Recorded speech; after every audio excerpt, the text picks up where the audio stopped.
में बिजली बिल की बकाया राशि जमा न होने पर बिजली विभाग की टीम एक उपभोक्ता का कनेक्शन काटने पहुंची थी। इस दौरान उपभोक्ता ने विभाग की महिला कनिष्ठ यंत्री से गाली गलौच और हाथापाई भी कर दी। वह घटना के तुरंत बाद पीड़ित अधिकारी ने आजका थाना में मामले की शिकायत दर्ज कराई, जिस पर कि थाना प्रभारी ने उचित कार्रवाई का आश्वासन दिया है। फिलहाल पुलिस मामले की जांच में जुटी हुई है।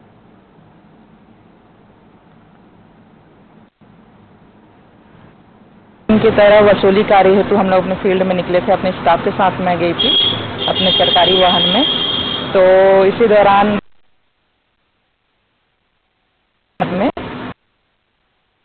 उनका बिल बकाया है, तो उसके वसूली के लिए हम लोग गए थे। तो वहाँ पे उनको बिल पटाने के लिए कहा गया, लेकिन वो बिल पटाने के बजाय सीधा मेरा लाइन कौन काटेगा, जो देखता हूँ मैं, जो काटेगा उसको मार काट के फेंक दूंगा, ऐसे बातें कहने लगे। उसके बाद सीधा मुझे डायरेक्टली बोला गया है कि मैं तेरे को मार के काट के फेंक दूंगा। और फिर उसी बीच में हाथापाई हुई है, मेरे को धक्का दिए हैं, मेरे हाथ से मोबाइल छीनने की कोशिश किए हैं और मुझे गाली गलौज किए हैं, बहुत यूज़ किए हैं वो। अब मेरे बोलने में भी वो मेरे लिए मुश्किल है वो बोलना। तो ये सब हुआ है। कनिष्ठ यंत्री के पद पर जो पदस्थ, ये अपने कर्मचारी को लेकर पिसाब गांव में डिस्कनेक्शन के लिए गए हुए थे। तो वहाँ मनोज साहू व्यक्ति के द्वारा पैसा वसूली के जो हमारा बिजली बिल का बकाया राशि है, उसको इन लोग कलेक्शन के लिए गए थे। उस दौरान उन्होंने इनके साथ गाली गलौज किया, मारपीट भी किए हैं। मैं तो रायगढ़ में था, मेरे को फोन के माध्यम से सूचना मिला। तो आज हम लोग सभी कर्मचारी जहांगीर थाना में उपस्थित हुए हैं और अभी FIR भी करा रहे हैं और मांग भी करते हैं ऐसे व्यक्ति को कड़ी से कड़ी कार्रवाई किया जाए। विभाग की कनिष्ठ यांत्रिक की कर्मचारियों के द्वारा बिजली बिल का बकाया राशि वसूलने गए थे, तभी बिजली विभाग के ज्योति कंवर कनिष्ठ यांत्रिक के ऊपर ये क्या है मनोज साहू वगैरह लोग थाना जाग में शिकायत दी है। शिकायत पर त्वरित कार्रवाई की जा रही है। सरिया तहसील के ग्राम पंचायत बुदबुदा में जमीनी हकीकत कुछ और ही बयां कर रही है। ग्राम पंचायत बुदबुदा में सरकार के सुशासन त्योहार का मखौल उड़ाया। क्या है जमीनी हकीकत, देखिए हमारे संवाददाता प्रशांत प्रधान की इस खास रिपोर्ट में।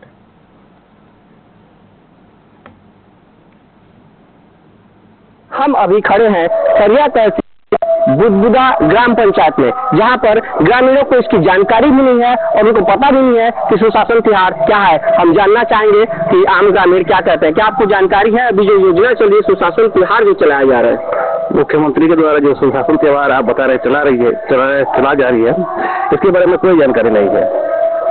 क्या यहाँ पंचायतों में कुछ नहीं हुआ? 2 दिन नहीं, पिछले दिनों की तरह पंचायत भवन हमेशा बंद ही रहता है, आज भी बंद है। यहाँ पर जो एक योजना चल रही है उस हिसाब से आपको क्या लग रहा है कि कुछ यहाँ कार्रवाई हो रही है? कुछ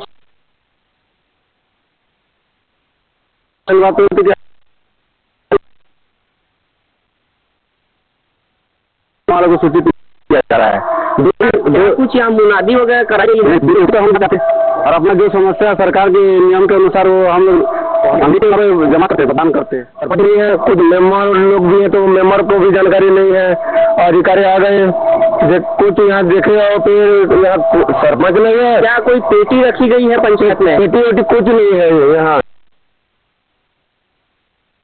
सबसे मुख्य है वो यह है कि यहाँ एक शिकायत पेटी रखी जाएगी हर पंचायतों में, हर जगह पर, और उस पर हर कोई नागरिक अपना शिकायत डाल सकता है, जिस पर कि त्वरित निराकरण उसका किया जाना है। ये अभी सुशासन त्योहार चला रहे हैं 8 से 11 तक मुख्यमंत्री विष्णुदेव साय, लेकिन धरातल का कहना कुछ और है। आप यहाँ देख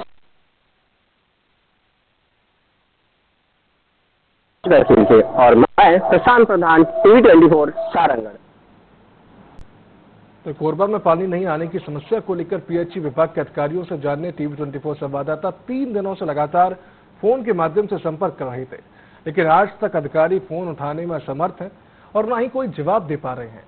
और आज जब हमने PHE विभाग के दफ्तर पहुंचे तो देखा कि वह अधिकारी थे ही नहीं।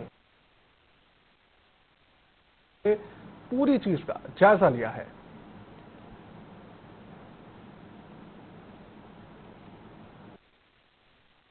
आज तक उस गाँव में पानी की है, इसी को लेकर हमने जो अभी मुकुल बच्चन जी थे उनका ट्रांसफर हो चुका है, अभी फिलहाल चुनाव पर आए हैं, उनका भी हमने 3 दिन से उनको कॉल के माध्यम से जानकारी देना चाहा, व्हाट्सएप के जरिए मैसेज किया कि टाल दी जाती है। आखिरकार क्या है हम ये को जानने को कोशिश करते हैं, लेकिन अभी तक अधिकारियों की तरफ से कोई रिपोर्ट नहीं मिला। अभी भी हम विभाग के पास खड़े हैं, आप देख सकते हैं ये वही विभाग है जहाँ पे अधिकारी बैठते हैं, लेकिन अभी भी अधिकारी नहीं आए हैं। समय है 10 बजे ऑफिस दफ्तर पहुँचने का, लेकिन अधिकारी यहाँ के स्टाफ के द्वारा बताया गया कि सर अभी फील्ड में है। तो हमने जब कॉल किया तो उनके द्वारा तो मैसेज किया गया, आखिरकार पूरा मामला क्या है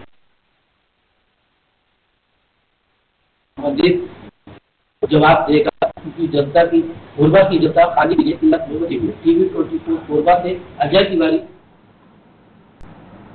चलिए बड़ी खबर देखते हैं बिलासपुर से बड़ी खबर है, पति ने की पत्नी की हत्या। बड़ी खबर आपको बता रहे हैं बिलासपुर से, जहां एक पति ने अपनी पत्नी की हत्या कर दी।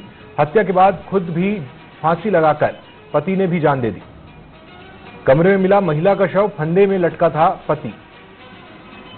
पुलिस, एफएसएल और डॉग स्क्वाड मौके पर पहुंची। बिलगहना चौकी के उमरिया गांव की घटना बताई जा रही है और फिलहाल पुलिस मामले में जुटी हुई है।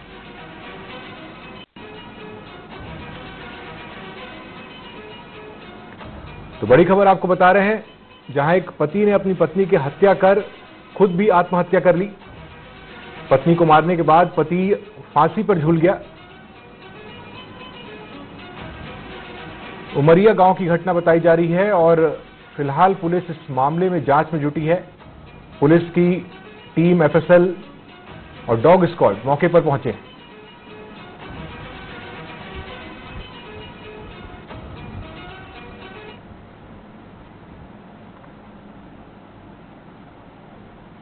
तो चलिए बड़ी खबर देखते हैं, एक और बड़ी खबर देखते हैं बिलासपुर से ही। बिलासपुर से बड़ी खबर, पुलिस ने चलाया विशेष चेकिंग अभियान। बड़ी खबर आपको बता रहे, बिलासपुर से पुलिस ने एक विशेष चेकिंग अभियान चलाया हुआ है। गुंडा निगरानी बदमाशों और संदेहियों को पुलिस ने इस दौरान चेक किया और 50 गुंडा, 15 निगरानी बदमाश और 11 संदिग्धों को थाने में परेड कराई। 6 वारंटियों को भी इस दौरान गिरफ्तार किया गया है।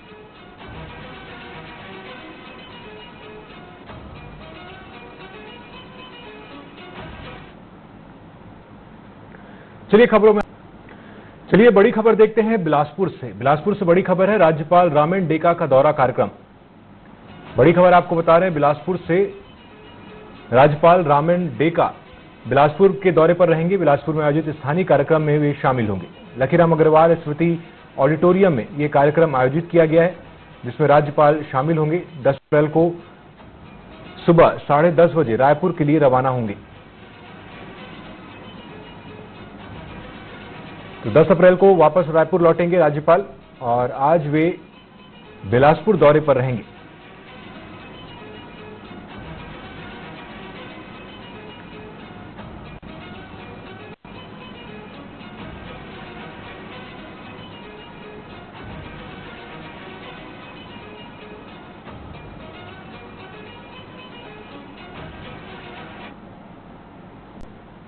तो चलिए बड़ी खबर देखते हैं बिलासपुर से बड़ी खबर, परियोजना अधिकारी सीकर अनुराग आर्य को शो कॉज नोटिस जारी किया गया है।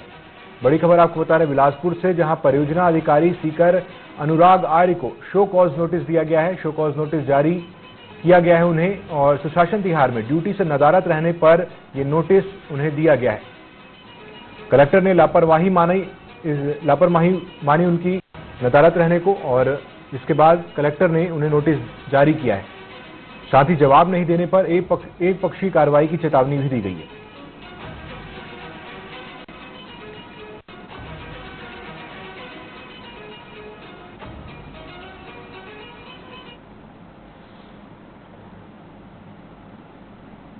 एक और बड़ी खबर अब रुक करते हैं राजधानी का, जहां रिटायर्ड कर्मचारी को मृत बताकर रिश्तेदारों ने हड़पी 3 एकड़ जमीन। तो बड़ी खबर आपको बिलासपुर से बता रहे हैं, जहां रिटायर्ड कर्मचारी को मृत बताकर रिश्तेदारों ने उसके 3 एकड़ जमीन को हड़प ली है और फर्जी दस्तावेजों के साथ कोर्ट से कराया आदेश पारित।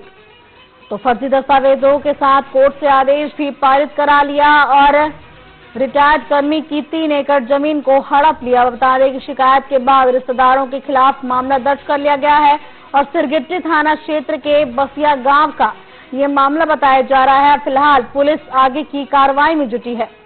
तो सिरगिट्टी थाना अंतर्गत बसिया गांव में रिटायर्ड कर्मचारी को मृत बताकर उनके रिश्तेदारों ने उनकी 3 एकड़ जमीन को हड़प लिया और फर्जी दस्तावेजों के साथ कोर्ट से आदेश भी पारित करा लिया।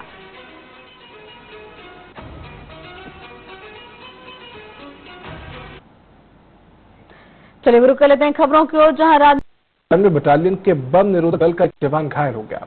आपको बता दें कि चिन्ना कोटेपल क्षेत्र में जवान निकले थे, तभी ये ब्लास्ट हो गया। वहीं घायल जवान की जिला चिकित्सालय में इलाज के दौरान उसे बेहतर इलाज के लिए रायपुर रेफर कर दिया गया है।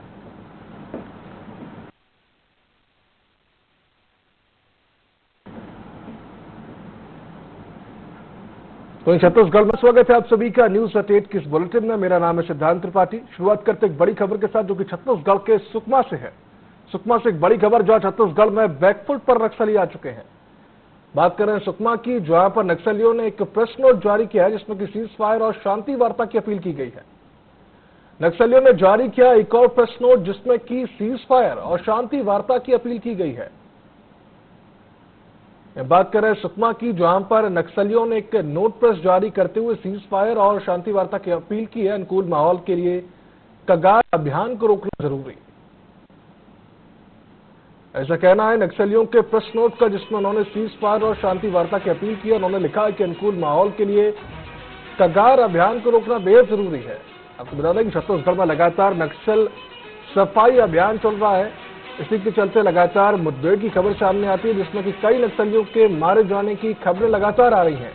और इसी बीच नक्सलियों में अब डर का माहौल है, और इसी के चलते एक प्रेस नोट भी जारी हो चुका है नक्सलियों की तरफ से, जिसमें कह रहे हैं कि शांति वार्ता की जाए। अधिक जानकारी के लिए मेरे सहयोगी रोशन चौहान मुझसे जुड़ चुके हैं।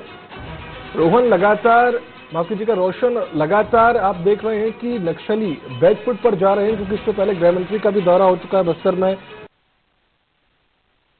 इस पर अभी क्या कुछ प्रतिक्रिया सामने आ रही है? हालांकि साफ जाहिर है, लेकिन अभी क्या कुछ नया अपडेट सामने आया? जी बिल्कुल, मैं बताना चाहूंगा, नक्सली इस वक्त जो है पूरी तरह से बैकफुट पर है। नक्सली कहीं ना कहीं से जो है लगातार मुठभेड़ में मारे जा रहे हैं। कई नक्सली सरेंडर कर चुके हैं, जिसमें अमित शाह ने यह ऐलान कर दिया था कि 2026 आखिरी मार्च तक जो है बस्तर से नक्सलियों का सफाया कर देगा, जिसमें उनके नक्सली पर गढ़ हुआ करता था रायगुड़म, कुंवरती और भी कई अन्य इलाके जो नक्सली जहां से बैठ के पूरे घटना को अंजाम देते थे, वहां पर जो है पुलिस सीआरपीएफ ने मिलकर जो है नवीन कैंप की स्थापना कर दी, जिससे नक्सली बौखला हुए। और नक्सली आज जो है वार्ता को लेकर एक प्रेस नोट जारी किया गया है नक्सलियों के द्वारा, जिसमें वो वार्ता करने के लिए तैयार है। जिसमें शांति वार्ता के लिए स्थानीय नेतृत्व का राय लेना जरूरी, ऐसा नक्सली नेता ने ये अपने प्रेस नोट पर जाहिर किया है। तमाम जानकारी के लिए बहुत बहुत शुक्रिया रोशन आपका। हम बात कर रहे थे सुकमा की, जहां पर नक्सली अब बैकफुट पर आ चुके हैं। उन्होंने एक प्रेस नोट जारी करते हुए सीज फायर और शांति वार्ता की अपील की है। लगातार ऐसी खबरें आ रही हैं, जिसमें कि नक्सली अब बैकफुट पर पहुंच चुके हैं। तो बीजापुर में नक्सल तैयार है, जिसमें शांति वार्ता के लिए स्थानीय नेतृत्व का राय लेना जरूरी, ऐसा नक्सली नेता ने ये अपने प्रेस नोट पर जाहिर किया है। तमाम जानकारी के लिए बहुत बहुत शुक्रिया रोशन आपका। हम बात कर रहे थे सुकमा की, जहां पर नक्सली अब बैकफुट पर आ चुके हैं। उन्होंने एक प्रेस नोट जारी करते हुए सीज फायर और शांति वार्ता की अपील की है। लगातार ऐसी खबरें आ रही हैं, जिसमें कि नक्सली अब बैकफुट पर पहुंच चुके हैं। तो बीजापुर में नक्सल बटालियन के बम निरोधक। वहीं आम नागरिकों की समस्याओं के निराकरण के लिए कोंडागांव जिले में सुशासन तिहार का शुभारंभ हो चुका है। प्रथम चरण में आम जनता से उनकी मांगों और समस्याओं को लेकर आवेदन प्राप्त करने की प्रक्रिया भी शुरू हो चुकी है। सुशासन तिहार जन समस्याओं के त्वरित समाधान, जन कल्याणकारी योजनाओं की समीक्षा और जन संवाद को सशक्त बनाने के उद्देश्य से 3 चरणों में आयोजित किया जा रहा है। इसके अंतर्गत जिला कार्यालय, विकास खंड कार्यालय और नगरीय निकायों, साथ ही सभी ग्राम पंचायतों में समाधान पेटी रखी गई है, जहां पहले ही दिन जिले में 10,571 आवेदन प्राप्त हुए।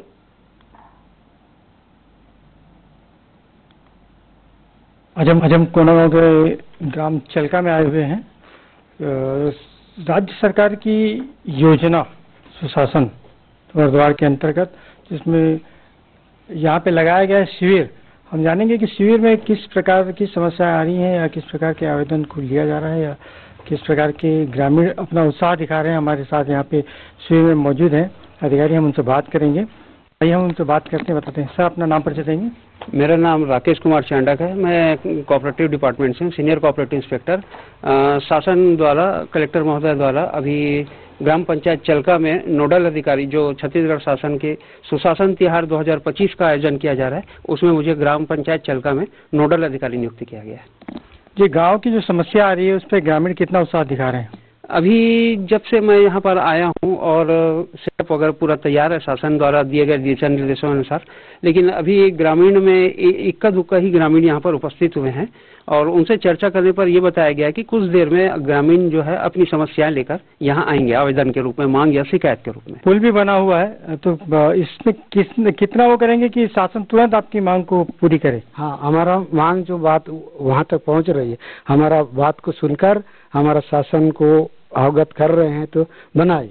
और वो 2 बार चौड़ा से नया पारा चलका का भूमि पूजन हुआ था, ये डामरीकरण, वो भी आज तक कुछ हल नहीं हुआ है। आपका पुल भी टूटा हुआ है? पुल भी टूटा हुआ है। या गांव का हमारा कई ठान परेशानी होती है, हमको आने जाने में तकलीफ होता है। या सीसी रोड बन नहीं पा रहा है, ना फुलिया बन नहीं पा रहा है। इधर हम शॉर्टकट जाते हैं छेरी बेड़ा, इधर से शॉर्टकट जाएंगे बोलने से चौड़ंग से वहाँ कुकुड़ी निकालने के लिए, वो नदी में बनाया हुआ तो टूटा है। उसको हम लोग आवाज उठा रहे हैं, आज तक कुछ नहीं हो रहा है। इसको माने जल्दी से कार्रवाई किया जाए। और कौन सी समस्या है आपके गाँव में? हमारे गांव में एक प्राइमरी है 1987-88 का, वो उसमें पिलामन बैठ नहीं पा रहे हैं, वो बहुत पुराना है। अब उसको भी हमको बिल्डिंग नया स्वीकृति किया जाए। ठीक है, ठीक है। हम आपको बताना चाहेंगे कि अभी तो समस्याएं बहुत सारी हैं गांव में। गांव के लोग अभी एकत्रित नहीं हुए, धीरे धीरे आएंगे। 3 दिवसीय शिविर है, इसमें और भी समस्या आएंगी। अब आज हम यहाँ पे पहुँचे हुए हैं, इसलिए हम यहाँ की आपसे अवगत करा रहे हैं। दादा के साथ और सर के साथ हमने आपको अवगत कराया। TV 24 के लिए कोंडागांव से मुकेश राठौर की रिपोर्ट। वहीं बीजापुर जिले में नक्सल उन्मूलन अभियान को एक बड़ी सफलता मिली है। बता दें कि जिले के PLGA battalion, Telangana state committee, CRC company और ACM रैंक से जुड़े 22 माओवादियों ने आत्मसमर्पण किया। इनमें से 4 माओवादियों पर कुल 26 लाख रुपए का इनाम भी घोषित था। आत्मसमर्पण करने वाले PLGA सदस्य, मिलिशिया डिप्टी कमांडर, जनताना सरकार सदस्य और KAMS उपाध्याय जैसे अहम पदाधिकारी भी इसमें शामिल बताए जा रहे हैं। अधिकारियों ने बताया कि छत्तीसगढ़ शासन की आत्मसमर्पण और पुनर्वास नीति, नियत निलरार योजना और बढ़ते विकास कार्यों के चलते माओवादी संगठन से मोहभंग हुआ है। आत्मसमर्पण कार्यक्रम में DRG, STF, कोरबा और CRPF अधिकारी मौजूद रहे। साथ ही सभी को 50-50 हजार रुपए की प्रोत्साहन राशि दी गई। तेलंगाना स्टेट कमेटी अंतर्गत CRP नंबर कंपनी नंबर 2 के सदस्य, उसके अलावा 2 ACM रैंक थे, कुल 26 लाख के इनामी 4 माओवादी थे, कुल 22 माओवादी ने आज आत्मसमर्पण किया है। समर्पण करने वालों में इनके अलावा जो मिलिशिया डिप्टी कमांडर रैंक है, मिलिशिया सदस्य है, KMS उपाध्यक्ष है, मिलिशिया प्लाटून डिप्टी कमांडर है। इसके अलावा परेड़ा, कोत्तागुड़ा, बेलगाम, इन जो गाँव के जो RPC सदस्य है, इन सभी ने आत्मसमर्पण किया है। जैसे वर्तमान में जो छत्तीसगढ़ शासन की जो आत्मसमर्पण एवं पुनर्वास की जो नई नीति लागू हुई है, उसके अलावा शासन की जो नियत निलंबन जो स्कीम चल रही है, योजना चल रही है, इन सब से प्रभावित होकर, साथ ही जो भी ऑपरेशन जो चल रहे हैं, इन सब के दबाव के कारण से इन सब माओवादी ने आत्मसमर्पण किया है। अब तक लगभग 1 जनवरी 2024 से अब तक लगभग 675 जो माओवादी हैं वो अरेस्ट हुए हैं। उसके अलावा 368 जो आत्मसमर्पण जो माओवादी ने किया है, उसके अलावा अलग अलग एनकाउंटर में 1 से 40 माओवादी अब तक मारे गए हैं। वहीं आकर कोरबा की तो कोरबा जिले के 3 गांव में एक दंतैल हाथी ने जमकर उत्पात मचाया है। मंगलवार को कटघोरा वन मंडल केंदई रेंज में फुलसर, रोंदे और कोदवारी गांव में हाथी ने 4 मकानों को तोड़ दिया। इसके साथ ही घरों में रखा धान भी चट कर दिया। ग्रामीणों को पूरी रात जाकर अपनी जान बचानी पड़ी। और आपको बता दें कि क्षेत्र में 18 हाथियों का झुंड मौजूद है। झुंड से अलग होकर एक दंतैल हाथी गांवों में जमकर उत्पात मचा रहा है। तस्वीरों में आप देख सकते हैं कि हाथी ने किस तरीके से उत्पात मचाया है और घरों को तोड़ दिया है। इसके साथ ही घरों में रखे धान को भी हाथियों ने चट कर दिया है। बताया जा रहा है कि 3 हाथी गांवों में जमकर उत्पात मचा रहे हैं। 3 दंतैल हाथी का गांव में उत्पात जारी है और मकानों को तोड़कर हाथियों ने धान भी चट कर दिया है।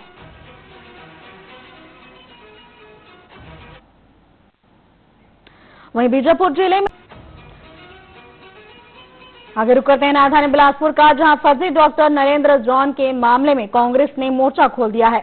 बता दें कि आज कलेक्टर से कांग्रेस मिलने वाले हैं। साथ ही प्रतिनिधि मंडल मुख्यमंत्री के नाम कलेक्टर को ज्ञापन भी सौंपेगी। इसके साथ ही कांग्रेस जिला अध्यक्ष विजय केशवानी और की अगुवाई में ज्ञापन सौंपा जाएगा। फर्जी डॉक्टर नरेंद्र जॉन के मामले में जांच कमेटी बनाने और एफआईआर दर्ज कराने की मांग की गई है। इसके साथ ही विधानसभा अध्यक्ष स्वर्गीय राजेंद्र प्रसाद शुक्ल के इलाज के बाद इसमें मौत हुई थी। वहीं ग्वालियर में मुख्यमंत्री